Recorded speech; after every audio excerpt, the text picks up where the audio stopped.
माझी मुलगी 18 वर्षांची होती, पण ती मानसिकदृष्ट्या कमजोर होती. ती दिवसभर बाहेर वेड्यासारखी हिंडत असायची. एके दिवशी माझ्या नवऱ्याने कंटाळून तिचे लग्न एका भिकाऱ्याशी लावून दिले. लग्नानंतर तो भिकारी तिला घेऊन अचानक कुठेतरी गायब झाला आणि परत आलाच नाही. या घटनेला 2-3 वर्ष उलटून गेली होती.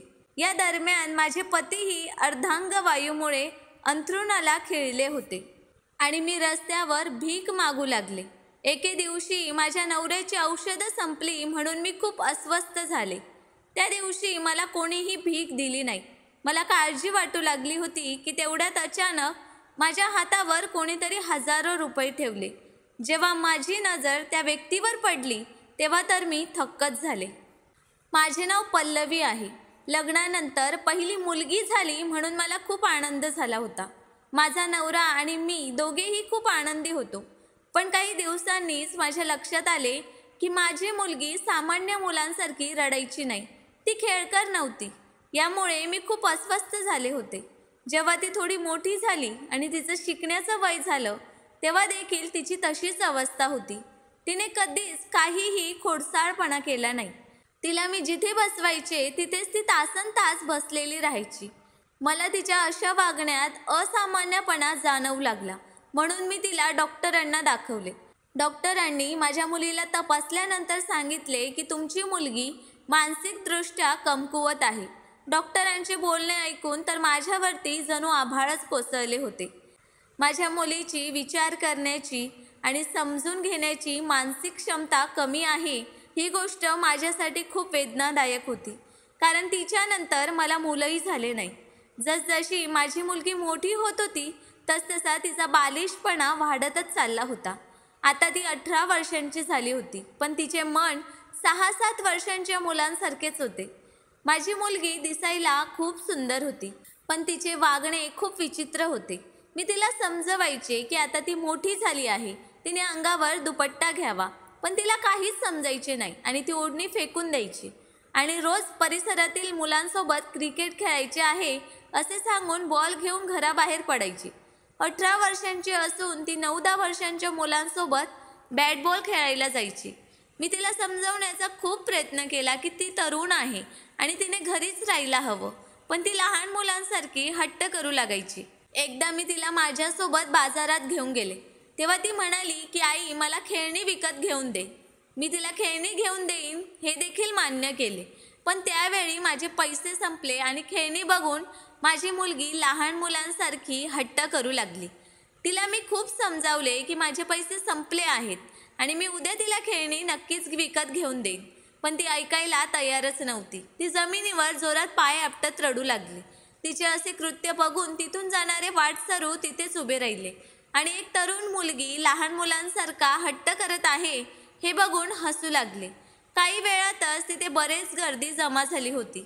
मी तिला समजावून थकले होते, पण ती काहीच ऐकायला तयार नव्हती. ती जोरजोरात रडत होती. मी खरेदी केलेले सामान परत केले आणि तिला खेळणी घेऊन दिली. तिच्या अशा वागण्यामुळे भर बाजारात मी निव्वळ एक तमाशा बनून राहिले होते.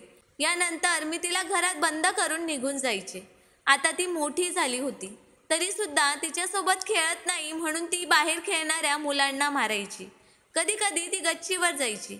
एकदा आकाशात पतंग बघताना पतंग कापला गेला. हे बघून माझी मुलगी तो पतंग घेण्यासाठी त्या दिशेने गेली. मी स्वयंपाकघरात व्यस्त होते. तिने हळू दरवाजा उघडला आणि बाहेर गेली. मला थोडासा आवाजही ऐकू आला नाही. मी स्वयंपाकघरातून बाहेर आले तेव्हा मला माझी मुलगी दिसली नाही. मी तिला आवाज देऊ लागले. मी तिला घरभर शोधले, पण ती कुठेच सापडली नाही. मग जेव्हा मला बाहेरचा दरवाजा उघडा दिसला तेव्हा मी खूप घाबरले होते. मी बाहेर पडले, पण दुपारची वेळ होती. संपूर्ण गल्लीत नीरव शांतता होती. कोणीच नव्हते. घरातून बाहेर पडल्यावर कुठे गेली असेल हे बघण्यासाठी मी आजूबाजू राहणाऱ्यांच्या घरी विचारले, पण ती कोणाच्याच घरी नव्हती. आता हे सर्व माझ्याकडून सहन होत नव्हतं. मी रडायला लागले. घरी आल्यानंतर मी माझ्या नवऱ्याला फोन केला आणि रडतच सांगितले की रिया अचानक कुठे निघून गेली माहीत नाही. तिचा काहीच तपास लागत नाहीये. माझ्या रडण्याने माझा नवराही अस्वस्थ झाला होता. माझे बोलणे ऐकून तो म्हणाला की ती तिथेच कुठे खेळत असेल, तू काळजी करू नकोस, मी काहीच वेळात घरी पोहोचत आहे. मग काही वेळाने माझा नवराही घरी पोहोचला. माझ्या नवऱ्याने संपूर्ण परिसरात रियाचा शोध घेतला, पण रिया सापडली नाही. हळूहळू दुपारची वेळ झाली आणि संध्याकाळची रात्र झाली, पण माझी मुलगी आम्हाला सापडली नाही. या परिसरात आम्ही बऱ्याच वर्षांपासून राहत होतो, म्हणून शेजाऱ्यांशी आमची चांगली ओळख झाली होती. त्यामुळे बरेच लोकही चिंतित होते. आता बरेच तास उलटून गेले आहेत, त्यामुळे याविषयी पोलिसांशी बोलूया असे कोणीतरी म्हणू लागले. रडून रडून माझी अवस्था खूप वाईट झाली होती. मग आम्ही पोलिसांना फोन लावून सर्व माहिती दिली. तेव्हा काही वेळाने पोलीसही आमच्या घरी आले आणि माझ्या मुलीचा फोटो बघत म्हणाले की जर तुमची मुलगी वेडी होती तर तिला एका खोलीत बंद करून ठेवायला हवे होते. त्या वेड्या मुलीला ती कुठे गेली हे कसे कळणार? आता मला माझ्या मुलीला घरी परत आणण्याचा कोणताही मार्ग दिसत नव्हता. आम्ही दोघे नवरा बायकोने संपूर्ण रात्र एकमेकांकडे रडत घालवली. असेच 3 दिवस उलटून गेले, पण माझ्या मुलीची काहीच खबर मिळाली नाही. मग 4थ्या दिवशी पोलिसांचा फोन आला आणि त्यांनी आम्हाला अशी बातमी सांगितली की ती ऐकून आम्हाला धक्काच बसला. आम्ही लगेचच पोलीस ठाण्यात पोहोचलो. मग काही पोलीस अधिकारी आम्हाला हॉस्पिटलमध्ये घेऊन गेले. एका नराधमाने तरुणीची इज्जत लुटून तिची हत्या करून तिला रस्त्याच्या कडेला फेकून दिले होते. आम्ही हॉस्पिटलमध्ये पोहोचलो तेव्हा समोर पांढऱ्या चादरीत गुंडाळलेली ती मुलगी बघून मला सर्वस्व गमावल्यासारखं वाटलं. मी मेलेल्या पावलांनी तिच्यापर्यंत पोहोचले आणि थरथरत्या हातांनी तिची चादर काढली. तो मुलीचा चेहरा बघताच मला स्वतःच्या पायावर उभे राहता येत नव्हते, कारण त्या मुलीच्या चेहऱ्यावर अनेक वार करण्यात आले होते. ती मुलगी इतकी विद्रूप झाली होती की तिला ओळखताही येत नव्हते. तिला बघून मी ढसाढसा रडायला लागले आणि विचार करू लागले की आत्ताची ही दुनिया अशी अंधारलेली नगरी आहे की जिथे माणुसकी संपल्यासारखी वाटते. नाहीतर जुन्या काळी हरवलेलं मूल सापडलं तर त्याला घरी नेण्याची पूर्ण जबाबदारी लोक दाखवत असत. आणि आज त्या मुलीला बघून असं वाटत होतं की संपूर्ण जग मानवी रूपात रानटी पशूनेच भरलेलं आहे. ती माझी मुलगी नव्हती, पण तिची अवस्था बघून माझे हृदय तुटत होते. कारण माणसं अशी रानटी प्राण्यांसारखी कशी वागू शकतात हेच मला कळत नव्हते. आता तर मी आणखीनच अस्वस्थ झाले होते आणि माझ्या मुलीच्या सुरक्षितेसाठी देवाजवळ प्रार्थना करू लागले. मग काही दिवसांनी पोलीस इन्स्पेक्टरने आम्हाला परत फोन केला की त्यांना रस्त्यावर एक मुलगी रडताना दिसली. या मुलीचा चेहरा तुमच्या मुलीशी खूप मिळता जुळता आहे, म्हणून या आणि तिला ओळखा. हे ऐकून मी आणि माझा नवरा धावत पळत तिथे पोहोचलो. बेपत्ता झाल्याच्या 6 दिवसानंतर माझी मुलगी पोलिसांना सापडली होती. तिची अवस्था बघून मला रडू कोसळलं, कारण ती वाईटरित्या विखुरली गेली होती आणि अनेक ठिकाणी तिचे कपडे देखील फाटले होते. ती पोलीस ठाण्यात मान खाली घालून खुर्चीवर बसली होती. मला बघून ती माझ्या दिशेने आली आणि मला मिठी मारून रडू लागली. तिची उद्ध्वस्त अवस्था बघून मी स्वतःला संपवावे अशी माझी अवस्था झाली होती.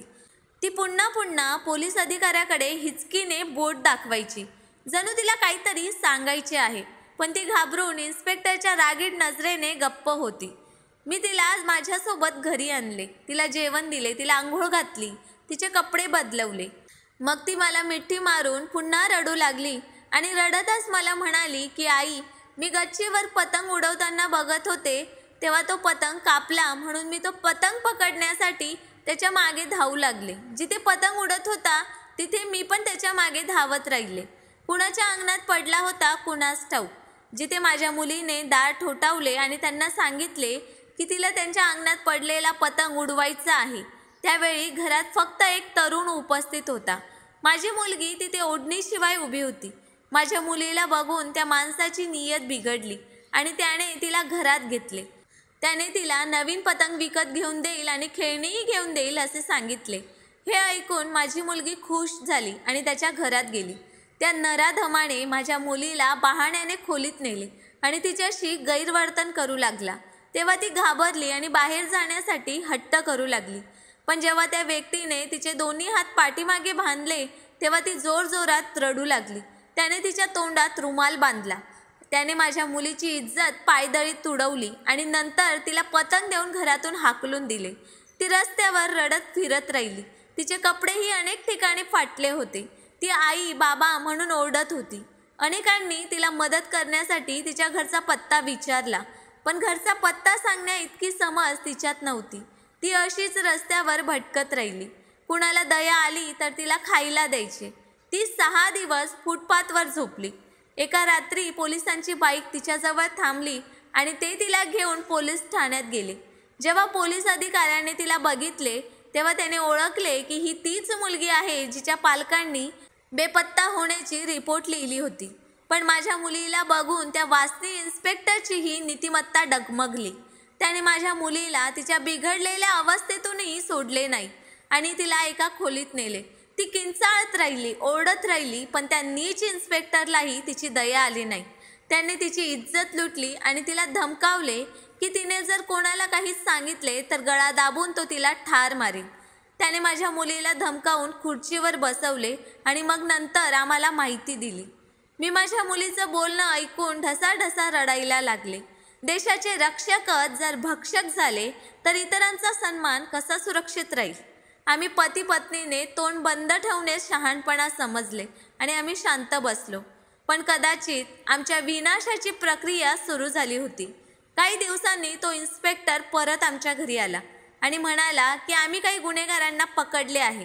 तुमच्या मुलीला आमच्या सोबत पाठवा, म्हणजे तिला खरा गुन्हेगार ओळखता येईल.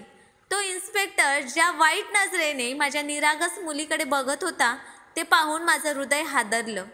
आम्ही त्याला स्पष्ट सांगितले की आम्हाला कोणावरही गुन्हा दाखल करायचा नाहीये. मला माझ्या मुलीला त्या पोलीस कर्मचाऱ्याच्या वासनेचे लक्ष बनू द्यायचे नव्हते. पण तो इन्स्पेक्टर म्हणाला की सर्वप्रथम तुम्हीच लोक आम्हाला न्यायासाठी रात्रंदिवस धावायला लावतात आणि जेव्हा आम्ही गुन्हेगार पकडतो तेव्हा तुम्ही केस संपवता. हे प्रकरण आता असे संपणार नाही. या मुलीला आमच्यासोबत पाठवा, म्हणजे आम्हाला खरा गुन्हेगार ओळखता येईल. हे ऐकून माझी मुलगी माझ्या मागे लपली आणि म्हणाली की तिला या व्यक्तीसोबत जायचे नाही. आई, हा मला मारेल. मी म्हणाले, आम्ही ही केस बंद करत आहोत. मग तुम्ही आमच्यावर जबरदस्ती का करत आहात? तेव्हा तो इन्स्पेक्टर रागाने ओरडत म्हणाला की आज रात्री या मुलीला नम्रपणे माझ्या स्वाधीन करा, अन्यथा मी तिच्यावर चोरीचा आरोप करून तिला घेऊन जाईन किंवा तुझ्या पतीला कोणत्या तरी प्रकरणात अडकवून तुरुंगात पाठवीन. आम्ही पोलीस कायदा खिशात ठेवतो. मला तुझी वेडी मुलगी आवडली आहे, त्यामुळे आता तिला मला पाहिजे तोपर्यंत पोलीस ठाण्यात यावेच लागेल. तिने नकार दिला तर मी तुझ्या नवऱ्याला तुरुंगात बंद करेन. मग मला तुमच्या घरी येण्यापासून कोणीही रोखू शकत नाही. त्याने माझ्या मागे लपलेल्या माझ्या मुलीचा हात पकडला आणि तिला ओढत सोबत नेले. माझी मुलगी आई आई म्हणत रडत होती, पण माझ्याकडे तिला वाचवण्याचा काहीच मार्ग नव्हता. त्यावेळी मला असे वाटत होते की माझ्या मुलीला मरण यावे, कारण की तिला होत असलेल्या वेदना असह्य होत्या. तो पोलीस दर काही दिवसांनी केसच्या बहाण्याने आमच्या घरी येऊ लागला आणि माझ्या मुलीला वाचनेचे टार्गेट करू लागला. मी आणि माझे पती मोठ्या संकटात सापडलो होतो. आता मला कळाले होते की लोक पोलीस स्टेशनमध्ये तक्रार करायला का जात नाहीत, कारण न्याय तर सोडा, इथे तर पोलीसच आपल्या मुलींची इज्जत नष्ट करतात. माझ्या मुलीचा रंग फिक्कट होऊ लागला होता. ती खूप अशक्त झाली होती. त्या पोलीस अधिकाऱ्याच्या अत्याचारापासून मुलीला वाचवण्यासाठी आता माझ्याकडे एकच मार्ग उरला होता. एक तरुण भिकारी आमच्या घराबाहेर रोज भीक मागायला यायचा. मी माझ्या मुलीचे त्या भिकाऱ्याशी लग्न लावून दिले आणि तिलाही त्याच्यासोबत निरोप दिला. रात्री जेव्हा तो इन्स्पेक्टर माझ्या घरी आला आणि माझ्या मुलीबद्दल विचारू लागला तेव्हा मी त्याला सांगितले की मी तिचे लग्न करून तिला सासरी पाठवले आहे. हे ऐकून तो इन्स्पेक्टर माझ्याकडे रक्ताळलेल्या नजरेने पाहू लागला. तो म्हणाला की मी तुला बघून घेईन आणि तिथून निघून गेला. यानंतर तो पोलीस पुन्हा माझ्या घरी कधीच आला नाही. पण मला तो भिकारीही पुन्हा दिसला नाही. नाहीतर तो रोज माझ्या घराबाहेर भीक मागायला यायचा. पोलिसांपासून वाचवण्यासाठी मी घाईघाईने माझ्या मुलीचे त्या भिकाऱ्यासोबत लग्न लावून दिले, पण तो कुठेतरी गायब झाला होता. मी त्याचा खूप शोध घेण्याचा प्रयत्न केला, पण मला तो भिकारी कुठेच सापडला नाही. तेव्हा माझा नवरा मला म्हणाला की आता रियाचा शोध घेणं बंद कर आणि ती मेली आहे असं समज. आता माझा नवराही आजारी राहू लागला होता. माझी मुलगी रस्त्यावर भीक मागत आहे असे मला वारंवार वाटते. मी घाईघाईत नातं फायनल केलं होतं.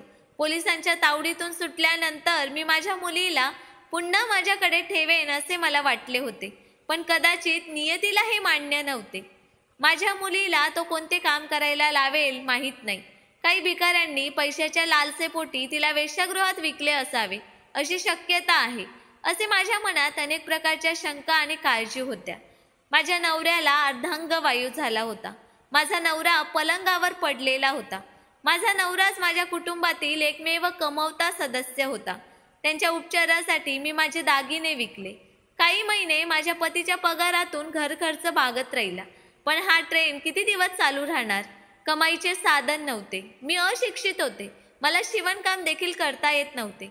नाहीतर कपडे शिवून मी माझा उदरनिर्वाह केला असता. एकीकडे मला माझ्या मुलीची काळजी वाटत होती, तर दुसरीकडे माझा नवरा असहाय्य आणि आजारी झाला होता. मला समजत नव्हते की माझी मुलगी त्या भिकाऱ्यासोबत कुठे गेली होती. मला हे माहीत होते की माझ्या नवऱ्याने मला रियाला विसरायला नक्कीच सांगितले होते, पण रिया गायब झाल्यामुळे माझ्या नवऱ्याचीही अवस्था वाईट झाली होती. कारण माझ्या नवऱ्याचे रियावर खूप प्रेम होते. अर्थात ती थोडीशी वेडी होती, पण जेव्हाही तिचे वडील कामावरून घरी यायचे तेव्हा ती त्यांच्या गळ्यात पडून बाबा बाबा म्हणत लाड करायला कधीच थकायची नाही. माझी मुलगी वयाच्या 18व्या वर्षी खूप त्रासातून गेली होती आणि ती आता कुठे गेली होती हे मला माहीत नाही. माझे पती पूर्णपणे शांत झाले होते. कोणाशीच बोलत नव्हते. त्यांच्या डोळ्यातून सतत अश्रू वाहत होते. एकदा झोपेत असताना अचानक रियाच्या नावाने ते जोरात ओरडले. तेव्हा माझे डोळे उघडले. मी त्यांना तुम्हाला काय झालंय असं विचारल्यावर ते ढसाढसा रडायला लागले. माझ्या मुलीचे माझ्यापासून वेगळे होणे मला सहन होत नाही असे ते म्हणाले. तेव्हा मीही माझ्या मुलीच्या आठवणीत रडू लागले. काही दिवसांपासून आमच्या घरात खाण्यापिण्याचे हाल होऊ लागले होते. म्हणून मी कोणाच्या घरी काम मिळेल का हे बघण्यासाठी घराबाहेर पडले. पण कोणीही मला कामावर ठेवण्यास तयार नव्हते. मग मी हा मार्ग स्वीकारला. जुने फाटके कपडे घालून मी भिकारी म्हणून भीक मागू लागले. मला इतके पैसे मिळत होते की जेणेकरून आमचा उदरनिर्वाह होत होता. असेच एके दिवशी भीक मागत मी एका हॉस्पिटलच्या बाहेर उभे होते. तेव्हा मला तोच पोलीस इन्स्पेक्टर दिसला ज्याने माझ्या मुलीसोबत असे घाणेरडे कृत्य केले होते. तो इन्स्पेक्टर काही लोकांच्या मदतीने चालत गाडीमध्ये बसला होता. त्याची तब्येत खूप खालावली होती. त्याच्या शरीराचा फिक्कट रंग पाहून तो कुठल्या तरी मोठ्या आजाराचा बळी ठरल्यासारखा वाटत होता. त्याला पाहून मला अजिबात दया आली नाही. पण त्याला नेमका कोणता आजार झाला आहे हे जाणून घेण्यात मला रस वाटू लागला. म्हणून जसा तो हॉस्पिटलच्या बाहेर निघाला तशी मी त्याच हॉस्पिटलमध्ये गेले. मला त्या इन्स्पेक्टरचे नाव माहीत होते आणि मी रिसेप्शनवर असलेल्या नर्सला विचारले की हा पेशंट कोणत्या आजाराने ग्रस्त आहे. तिने सांगितले की तो एड्सच्या आजाराने ग्रस्त आहे. तिने कानाला हात लावला आणि त्या इन्स्पेक्टरच्या विषयी सांगायला सुरुवात केली की हे अशा लोकांचे भाग्य आहे. हा पोलीस निरीक्षक गरीब मुलींची इज्जत लुटायचा, त्यांच्या आई वडिलांना धमकवायचा. त्याला लाच घेण्याची आणि लबाडीची सवय लागली होती. त्याचे आजारपण आणि दुःख वाढत असताना तो ओरडतो आणि त्याच्या मृत्यूसाठी देवाकडे प्रार्थना करतो. परंतु त्याला मरण मागितले तरी मरण येत नाही. देव जगातल्या अन्यायाचा बदला स्वतःच घेतो. कुणाला रक्ताचे अश्रू रडवणे चांगले नाही. देवाच्या काठीत आवाज नसतो, पण जर त्याने क्रूर व्यक्तीची दोरी सोडली तर त्याचा अर्थ असा नाही की तो न्याय करणार नाही. केलेल्या कर्माची फळे याच जन्मात भोगावी लागतात. या इन्स्पेक्टरच्या बाबतीतही असेच घडले. त्याचे जीवन मरणापेक्षा भयंकर झाले आहे. मला वाटायचे की माझ्या अन्यायाचा हिशोब होईल की नाही माहीत नाही, पण देवाने आमच्यावर झालेल्या अन्यायाचा बदला घेतला होता. मी तिथून बाहेर पडले. माझ्या नवऱ्याची औषधं संपली होती आणि माझ्याकडे ती घेण्यासाठी पैसेही नव्हते. म्हणून मी भीक मागण्यासाठी रस्त्याच्या कडेला उभी होते. तेव्हा अचानक एक मोठी गाडी माझ्या जवळ येऊन थांबली. त्या गाडीत बसलेल्या मुलीने खिडकी उघडली आणि खिशातून 1000च्या नोटा काढल्या आणि माझ्या हातात दिल्या. मी तिचा चेहरा पाहू शकले नाही, पण तिला आशीर्वाद देऊ लागले. मी पटकन मेडिकल स्टोअरमध्ये गेले आणि मग माझ्या पतीची औषधं घेतली आणि घरी निघाले. दुसऱ्या दिवशी पुन्हा मी त्याच रस्त्याच्या कडेला उभी होते. तेव्हा पुन्हा तीच गाडी माझ्याजवळ येऊन उभी राहिली. यावेळी गाडीचा दरवाजा उघडा होता आणि त्या गाडीतून एक मुलगी खाली उतरली. त्या मुलीला पाहताच मी थक्क झाले, कारण ती दुसरी कोणी नसून माझीच मुलगी होती. तिला पाहून मला आश्चर्य वाटले. तिने मला मिठी मारली आणि म्हणाली की आई, तो मुलगा भिकारी नाही, तो एक पोलीस अधिकारी होता. त्याने भिकाऱ्याच्या वेशात बेकायदेशीर काम करणाऱ्या लोकांना पकडले होते. तो मला आधीपासून पसंत करायचा. लग्नानंतर तो मला त्याच्या घरी घेऊन गेला, पण त्याच्या बॉसने त्यांची ड्युटी दुसऱ्या शहरात केली आणि त्याने याबद्दल सांगण्यासही नकार दिला.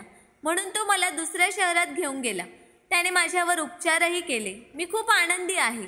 त्या दिवशी मी तुला बघितलं तोपर्यंत माझी गाडी पुढे निघून गेली होती आणि तू सुद्धा गेली होतीस.